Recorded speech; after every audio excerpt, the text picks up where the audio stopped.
pencabutan nggak?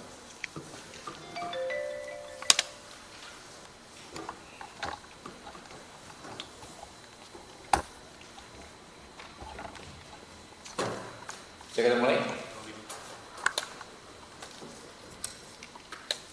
Ya, bismillahirrahmanirrahim. Assalamualaikum warahmatullahi wabarakatuh. Salam sejahtera rekan-rekan semua. Hari ini sebagai wujud transparansi kami khusus menggelar konferensi pers ya jelang rapat paripurna yang tadinya ada agenda pengesahan KUHP.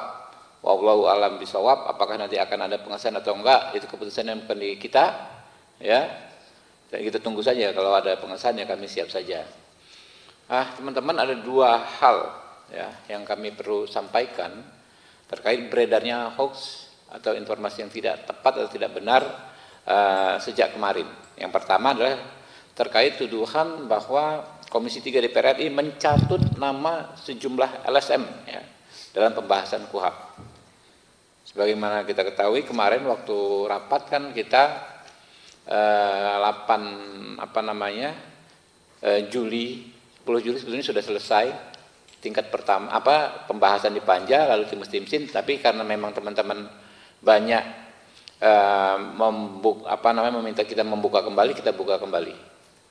Masukan dari masyarakat kan, dari Juli, Agustus, September, Oktober, November, awal November terus sampai hampir 100 kelompok masyarakat hadir ya, termasuk beberapa LSM, sekelompok LSM yang menamakan dirinya Koalisi Masyarakat Sipil dan lain sebagainya. Tapi intinya yang nggak menyebut dirinya secara Koalisi Masyarakat Sipil ya juga masyarakat sipil. Ya. Lalu berdasarkan masukan-masukan tersebut, tim sekretariat membuat klasterisasi untuk disajikan dalam rapat Panja yang kembali dibuka setelah Timsin. Nah, rapat klasterisasi itu dibuatlah tabel, ya, disebutkan misalnya usulan soal penghapusan larangan peliputan, usulannya dari mana? Dari Aliansi Jurnalis Independen. Responnya seperti apa? Lalu usulan soal hak-hak disabilitas, ya, orang-orang disabilitas, mulai dari prasarananya, lalu bahwa kesaksian disabilitas ya yang memiliki karakteristik khusus ya. Itu masukan dari beberapa LSM ya, termasuk dari Mbak Yeni Rosa Damayanti. Kita bikin tabel yang di kiri, pengusulnya di kiri, di tabel kiri, di kolom yang paling kiri, lalu substansinya apa, lalu rumusannya. Memang pada akhirnya tidak semua redaksi ya yang diusulkan itu diakomodir 100% ya. 100%. Terakhir misalnya usulan dari Maidina, apa nama lengkapnya ini? Ada teman dari ICJR ya. Maidina Rahmawati. Saya mengenal beliau ya, aktif di ICJR. Sampai akhir-akhir pengesahan beliau meminta memberikan aspirasi soal perluasan objek pra peradilan. Termasuk diantaranya soal penelantaran laporan atau undue delay, lalu soal penangguhan penahanan. Ya, dari beberapa poin, dua itu kita akomodir, kita masukkan di pasal-pasal terkait objek pra peradilan. Begitu juga masukan dari Universitas Indonesia yang disampaikan oleh sahabat saya, rekan Taufik Basari. Ya, beliau mengajar di Universitas Indonesia, kirim surat yang ada pakai kop UI, diantaranya soal larangan terjadi penyiksaan dan intimidasi dalam dalam pemeriksaan. Itu kita masukkan. Ya, tapi prinsipnya ya 100% lah ya, mungkin 99,9% KUHP baru ini merupakan masukan dari masyarakat sipil. Ya.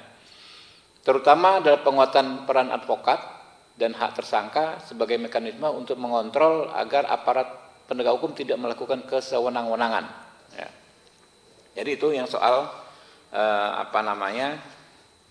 soal pencatutan. Ya. Nah kemudian ada ini beredar nih, ya, semacam poster di media sosial yang isinya tidak benar. Ya. Disebutkan ya kalau RKUHP disahkan, polisi jadi bisa lakukan ini ke kamu tanpa izin hakim. Ini tidak benar sama sekali. Pertama, diam-diam menyadap, merekam dan mengutak-atik komunikasi. Ya. Kedua, membekukan sepihak tabungan dan semua jejak online. Tiga, mengambil HP, laptop dan data ya tanpa izin hakim ya. Keempat, menangkap, melarang meninggalkan tempat, menggeledah, bahkan melakukan penahanan tanpa konfirmasi tindak pidana. Ini hoax, benar hoax ya. Yang benar adalah ini kami bikin klarifikasinya, kami sebarkan juga ke teman-teman nanti ya, yang versi WA-nya ya. Bahwa yang pertama ya, menurut pasal 135 ayat 2 KUHP baru ya, soal penyadapan akan diatur secara khusus di undang-undang yang mengatur penyadapan yang baru akan dibahas setelah pengesahan KUHP baru. Jadi belum ada penyadapan itu, memang ada hak upaya paksa penyadapan, tapi pelaksanaan dan pengaturannya akan diatur dengan undang-undang tersendiri soal penyadapan yang akan dibahas kalau KUHP-nya disahkan. Nah, tapi secara umum ya, saya komunikasi lintas fraksi di Komisi 3, ada Pak Nabil ya, fraksi Nasdem, Pak Bimantoro fraksi Partai Gerindra ya. Semua fraksi menyadari bahwa penyadapan itu harus diatur secara hati-hati dan harus dilakukan dengan izin pengadilan. Jadi undang-undangnya belum ada, tapi sikap politiknya sudah ada ya soal penyadapan. Lalu menurut pasal 139 ayat 2 KUHP, semua bentuk pemblokiran ya kan, kayak tadi ini kan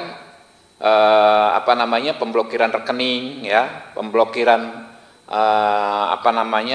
data online, medsos dan lain sebagainya ya, dilakukan ya dengan mendapatkan izin hakim 139 ayat 2. Lalu menurut pasal 44 KUHP baru, semua bentuk penyitaan, nah ini yang soal handphone, laptop disita itu ya tanpa izin hakim, menurut pasal 44 KUHP baru, semua bentuk penyitaan harus dilakukan dengan izin Ketua Pengadilan Negeri.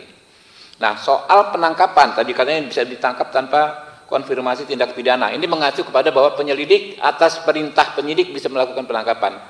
Sebetulnya pengaturannya begini, ya.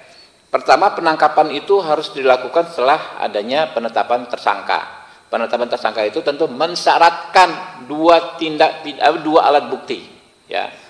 Lalu penahanan itu ya syaratnya ini jauh lebih berat ya, jauh lebih objektif dibandingkan dengan apa yang diatur di KUHP Orde Baru ya. Di KUHP baru penahanan bisa dilakukan pertama apabila tersangka mengabaikan panggilan 2 kali berturut-turut. Ini kan sangat objektif. Panggil sekali nggak datang, 2 kali nggak datang, jelas faktanya. Yang kedua, apabila tersangka memberikan informasi tidak sesuai fakta, ini kan gampang di cross checknya, gitu loh. Ketiga, apabila tersangka menghambat proses pemeriksaan, ya. Keempat, kalau menghambat proses pemeriksaan ini kan jelas sebuah tindak pidana, namanya obstruction of justice, ya. Keempat, apabila tersangka berupaya melarikan diri, melakukan ulang tindak pidana, ya. Menghilangkan alat bukti dan terancam keselamatannya, atau yang terakhir tersangka mempengaruhi saksi untuk berbohong. Ini juga kan termasuk dalam obstruction of justice yang memang merupakan tindak pidana. Jadi ya, kalau di KUHP Orde Baru orang tuh bisa ditahan hanya dengan 3 kekhawatiran. 1, khawatir melarikan diri, khawatir menghilangkan alat bukti, khawatir mengulangi tindak pidana, yang pemenuhannya unsur yang subjektivitasnya hanya ada pada penyidik. Nah, kalau yang di KUHP baru ini sangat objektif, sangat bisa dinilai, gitu loh. Jadi teman-teman ya, kami sih terus berdoa sampai sekarang ya, rekan-rekan Komisi 3 kita di grup, Bismillah kita doakan hari ini bisa disahkan ya. Semoga nanti benar-benar bisa disahkan KUHP baru, menggantikan KUHP Orde Baru ya. Jadi aneh kalau ini bilang ya, ada poster lain berarti kamu bisa jadi korban KUHP baru. Lah, mereka nggak ngomong. Sekarang ini banyak sekali orang menjadi korban KUHP Orde Baru. Lihat misalnya rombongannya kelompoknya Roy Suryo dan segala macam. Itu kan korban KUHP Orde Baru. Kenapa? Ya. Kalau menurut standar KUHP baru, Roy Suryo CS ini penanganan kasusnya bisa dengan restoratif justice, tapi di KUHP Orde Baru itu nggak diatur. Gitu loh. Kalau menurut KUHP baru ya terhadap Roy Suryo dan kawan-kawan itu sangat sulit untuk dikenakan penahanan.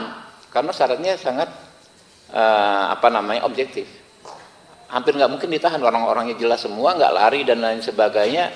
Tapi kalau menurut KUHP Orde Baru ada peluang dia ditahan sewenang-wenang.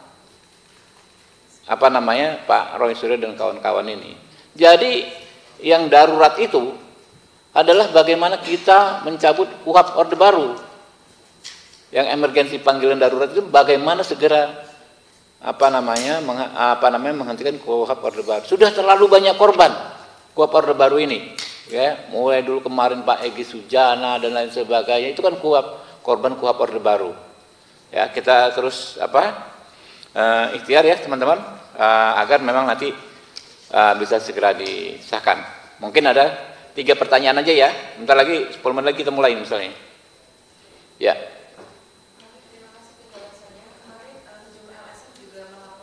Anggota Panja KUHP ke MKD dengan dugaan pelanggaran etik karena memanipulasi partisipasi berhubungan.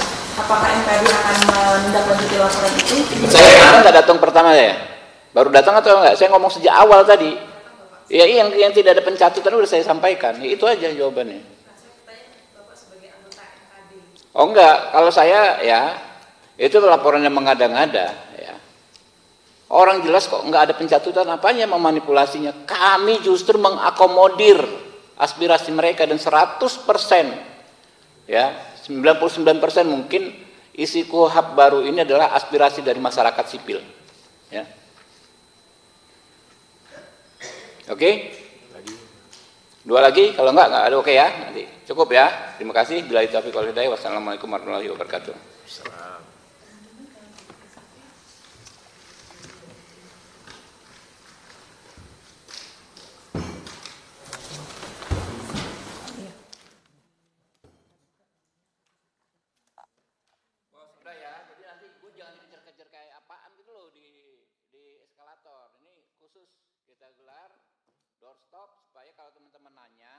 Kita bisa menjawabnya secara jelas, tertib gitu loh. Ntar kejadian kayak Pak Adis ditanya bertubi-tubi, akhirnya jawabnya salah gitu kan. Oke ya, cukup ya. Yuk.